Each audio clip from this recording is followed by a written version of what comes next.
Bagi seorang seniman, berkarya adalah sebuah aktivitas, bukan merupakan pekerjaan, tetapi merupakan jalan hidup, pilihan hidup. Saya mengenal Ika sudah lama, sekitar 23 tahun yang lalu ketika dia mulai bekerja di Bentara Budaya Jakarta. Dan dalam tugas keseharian, Ika merawat koleksi-koleksi yang ada di Bentara Budaya yang dikoleksi oleh Kompas Gramedia dan Bentara Budaya, antara lain lukisan, kemudian ada keramik dari Cina, dari daerah-daerah Nusantara di Indonesia, juga artefak dan lain sebagainya. Itulah kontak yang menimbulkan sense of art atau taste of art dari Ika untuk akhirnya mengasah kepekaan dia terhadap karya-karya seni. Dan mulailah Ika membuat drawing, membuat sketsa, dan Ika akhirnya membuat lukisan. Lukisan Ika adalah lukisan yang merupakan eksperimen Ika ketika dia ingin mengekspresikan secara personal pikiran-pikirannya, ide-idenya dalam bentuk-bentuk cat akrilik atau cat minyak di atas kanvas. Dan terakhir dia membuat lukisan dalam format kecil sekitar 20 x 20, 30 x 30, dan itu merupakan catatan personal Ika tentang kejadian sehari-hari di sekitar dia, atau juga memori-memori atas sebuah peristiwa. Misalnya dia melukis kenangan dengan seorang ibu, atau dia juga berjalan di desa asal bapaknya Pak Burhan di Garut. Kemudian dia melukis para pekerja atau pengrajin pembuat dodol, dilukisnya juga, atau lanskap ketika twilight, ketika senja mulai tiba, dan sebagainya.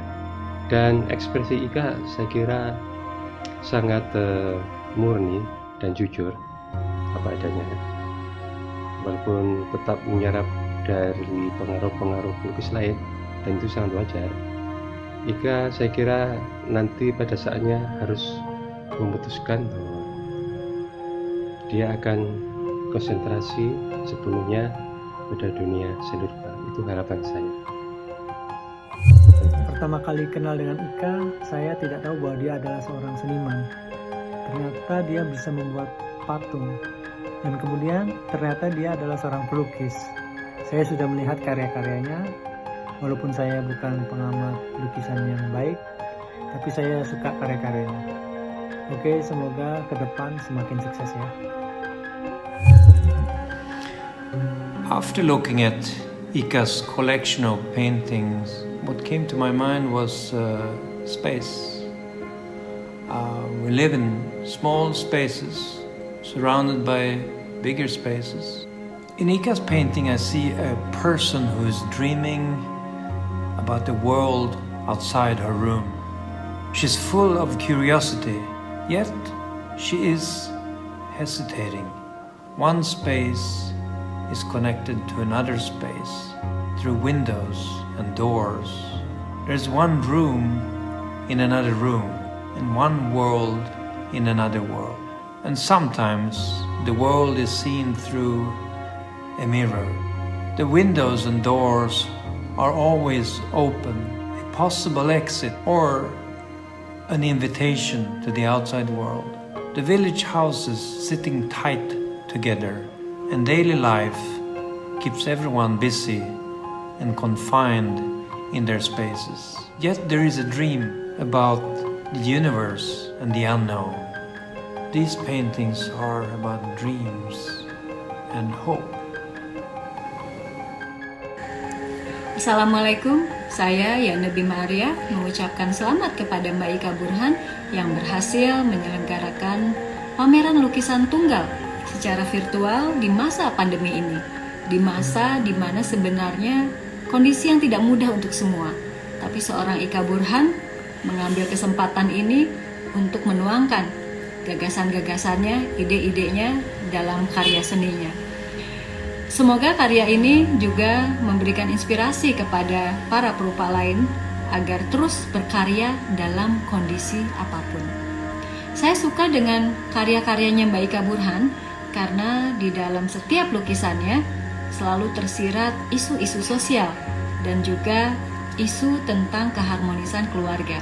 Mudah-mudahan saya nggak salah menilai ya, karena isu-isu sosial ini juga sebuah fenomena yang menarik untuk dituangkan ke dalam lukisan, sehingga apa yang terjadi di sekeliling kita itu bisa dituangkan dan memiliki pesan-pesan moral yang baik untuk masyarakat dan penikmat seni.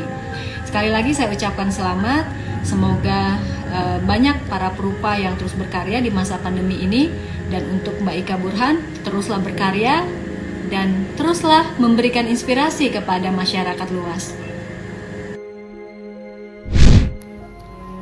Buatku, karya di pameran virtual ini menjadi catatan penting dan juga semacam evaluasi diri dan karya yang kubuat selama masa pandemi dengan ukuran kecil.